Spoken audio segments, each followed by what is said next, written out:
FORA.tv. The world is thinking.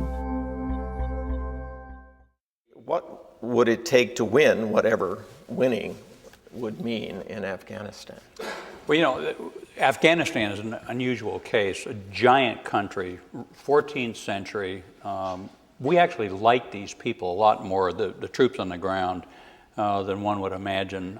They're terrific soldiers, they're great businessmen, they're putting together a road network, they've started a film industry, they're creating schools, they're remarkable people given the cruelty and the chaos of their lives over the last 40, 50 years.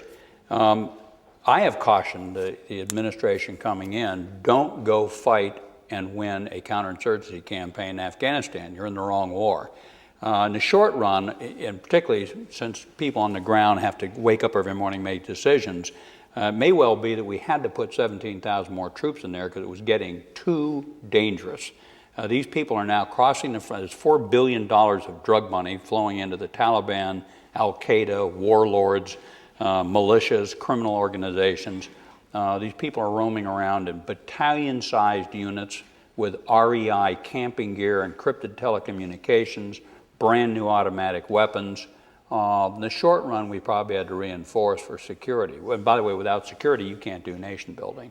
But I personally think our instinct in this, and President Obama's rhetoric in public during the campaign, was trying to be more muscular than John McCain. And both of them, I think, had it wrong. Now, the key in Afghanistan, first of all, is to tell the American people we're there for 25 years if you want to make a difference. And secondly, to say we can't do it unless it's an international operation. And third, to say it's not a military campaign, it's an attempt to build a nation out of what's there. And then finally, I think what you got to do is you got to create Afghan institutions. We don't like doing that. And by the way, the only tool that works in a lot of these situations, unfortunately, is the U.S. Armed Forces. USAID, which I think was 18,000 people in Vietnam, is now a couple of thousand. We lack the institutions in the U.S. government outside the armed forces to create police forces and train them to create, to manage nation-building engineering activities. So it ends up getting handed back to the U.S. Armed Forces, who do it fairly well, to be honest. But we don't have the numbers to carry this out. So I fear Petraeus will sort this out. Within 60 to 90 days, we'll hear his viewpoints emerging. He won't misunderstand the situation. But there's been a lot of political rhetoric that's now on the table that might lead us in the wrong direction. Final thing, a trick question over an Army audience, I'll say, how many people are on active duty in the United States Army? And none of them get it right, because what they'll go to is the number. I think it's probably, we're headed toward 590 or something, but essentially the answer was 500,000. The smallest army since World War II, 1939, when my dad was sworn in as an infantry lieutenant.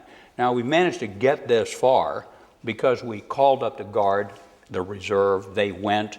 We did, some of these kids are on their 4th or 5th combat tours. We did stop loss. We pulled in the IRR, guys that were out there as prison psych. My escort in Afghanistan 3 or 4 years ago, been out of uniform for 20 some odd years, a lieutenant colonel. He couldn't remember what unit he had served in Vietnam.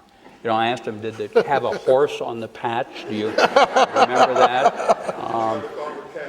So, it's just been a desperate struggle. And by the way, a lot of them got killed or wounded. So we've barely made it. There were 44 brigades. In theory, we're building more. We had, at one point, we had, 18 in Iraq. Now we're headed to 12. We're on the margin.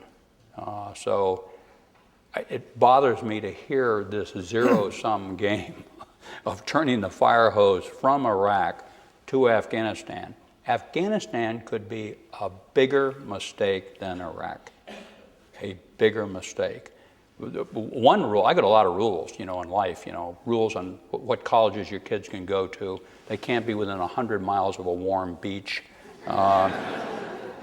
But another rule I've got is the U.S. Army shouldn't go anywhere where we can't walk down to the sea and find the U.S. Navy.